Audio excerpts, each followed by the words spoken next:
नमस्कार दोस्तों, अभिज्ञान क्लासेस में आपका एक बार फिर स्वागत करती हूँ। आप लोगों ने, मुझे आशा है कि आप लोगों ने अब तक मैंने जो 50 प्रश्न और उनकी व्याख्या कराई है वो आप सभी ने देख ली होगी। यदि नहीं देखी है तो पहले आप वो वीडियोस देख लें। चलिए उससे आगे से हम प्रारंभ करते हैं।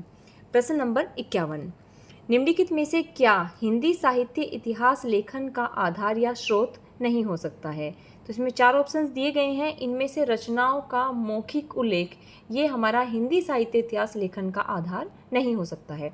चलिए देख लेते हैं कि कौन कौन से आधार हो सकते हैं। इसके अंतर्गत हिंदी साहित्य लेखन के अंतर्गत विभिन्न युगों की आंतरिक और बाह्य परिस्थितियों पर प्रकाश डालने वाली सामग्री, यह भी एक आधार है। शिलालेख, साहित्यकारों की प्रकाशित या अप्रकाशित रचनाएं, ताम्रपत्र, भोजपत्र, सिक्के, पुरातत्व संबंधी अन्य सामग्री साहित्य इतिहास लेखन का आधार हो सकते हैं। चलिए प्रश्न नंबर 52 देख लेते हैं। निम्नलिखित में से कौन सी पुस्तक आचार्य हजारी प्रसाद द्विवेदी जी की नहीं है?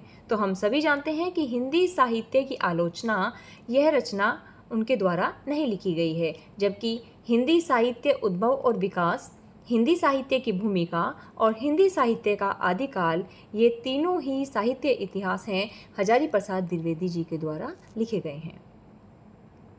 इनका प्रकाशन वर्ष देख लेते हैं। हिंदी साहित्य की भूमिका का प्रकाशन 1940 ईस्वी में हुआ। हिंदी साहित्य उद्भव और विकास, इसका प्रकाशन 1952 ईस्वी में। हिंदी साहित्य का आदिकाल, इसका प्रकाशन 1952 ईस्वी में हुआ। चलिए प्रश्न नंबर 53 देख लेते हैं। आचार्य रामचंद्र शुक्ल के अनुसार आदिकाल का समय क्या निर्धारित किया गया है? उनके अनुसार संवत 1050 से 1375 विक्रम संवत तक आदिकाल का समय निश्चित किया गया है। आचार्य रामचंद्र शुक्ल ने हिंदी साहित्य के 900 वर्षों को इन 4 भागों में बांटा है। आइए देख लेते हैं। आदिकाल अर्थात वीर गाथा काल, इसका समय संवत 1050 से 1375 विक्रम संवत रहा है। पूर्व मध्यकाल अर्थात भक्ति काल, इनका समय संवत 1375 से 1700 विक्रम संवत तक का निर्धारित किया गया है।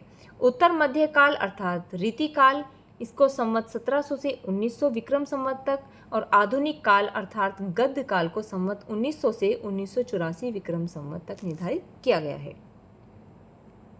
चलिए प्रश्न नंबर 54 देख लेते हैं। इस्तवार द ला लिटरेचर हिंदुस्तानी नामक ग्रंथ किस भाषा में लिखा गया है? तो ये फ्रेंच विद्वान गारसा द तासी के द्वारा फ्रेंच भाषा में ही लिखा गया है। चलिए देख लेते हैं। यह पुस्तक 2 भागों में विभक्त है। इसका प्रकाशन क्रमशः 1839 ईस्वी तथा 1847 ईस्वी में हुआ है। यह पुस्तक द्वितीय संस्करण में 3 भागों में विभक्त हो गई, जिसका प्रकाशन सन 1871 ईस्वी में हुआ। गारसा द तासी ने अपनी पुस्तक में हिंदी और उर्दू के अनेक कवियों का विवरण अंग्रेजी वर्णक्रम के अनुसार दिया हुआ है। यहाँ पर सूची 1 में अंकित नामों को सूची 2 में के अंकित साहित्य इतिहासकारों के साथ सुमेलित करना है। तो यहाँ देख लेते हैं। सिद्ध सामंत काल, ये आपका ये नाम दिया है राहुल सांकृत्यायन ने। चारण काल नाम दिया है जॉर्ज ग्रियर्सन ने। प्रारंभिक काल नाम दिया है मिश्र बंधु ने, और आदिकाल को आदिकाल नाम दिया है हजारी प्रसाद द्विवेदी ने। ये यहाँ सुमेलित रूप से दिया हुआ है। आगे प्रश्न नंबर 56 देख लेते हैं। हिंदी के प्रारंभिक काल को आदिकाल नाम देने वाले कौन हैं? तो अभी ऊपर हमने पढ़ाई है कि आदिकाल नाम देने वाले हमारे हजारी प्रसाद द्विवेदी जी हैं।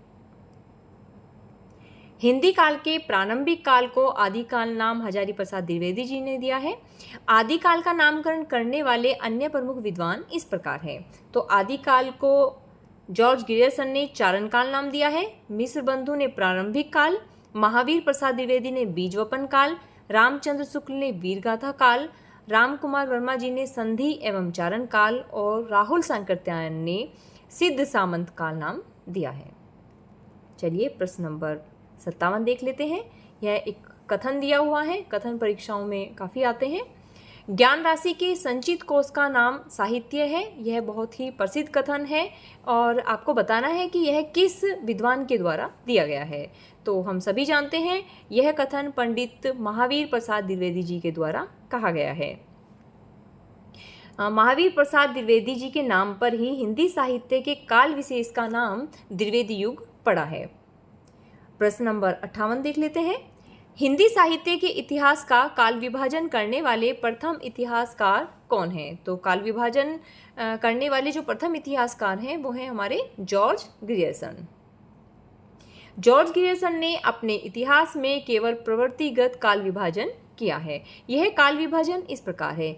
चारण काल को उन्होंने 1700 से 1300 ईस्वी, नंबर 2 15वीं शताब्दी का धार्मिक पुनर्जागरण, नंबर 3 जायसी की प्रेम कविता, नंबर 4 ब्रज भाषा का कृष्ण संप्रदाय, नंबर 5 मुगल दरबार, नंबर 6 तुलसीदास, नंबर 7 रीति काव्य, नंबर 8 तुलसीदास के अन्य प्रवृत्ति, नंबर 9 18वीं शताब्दी, नंबर 10 कंपनी के शासन में हिंदुस्तान और नंबर 11 है महारानी विक्टोरिया के शासन में हिंदुस्तान। चलिए प्रश्न नंबर 59 देख लेते हैं। रामचंद्र शुक्ल ने वीरगाथा काल को आदिकाल किसने कहा है? तो रामचंद्र शुक्ल के वीरगाथा काल को आदिकाल हजारी प्रसाद द्विवेदी जी ने कहा है। विभिन्न विद्वानों द्वारा आदिकाल का नामकरण भिन्न भिन्न प्रकार से किया गया है। चलिए इसका रिवीजन कर लेते हैं एक बार।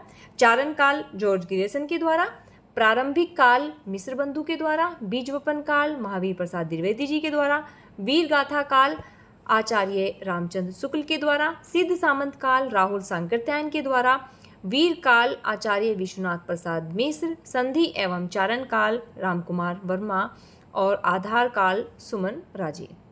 प्रश्न नंबर 60 देख लेते हैं।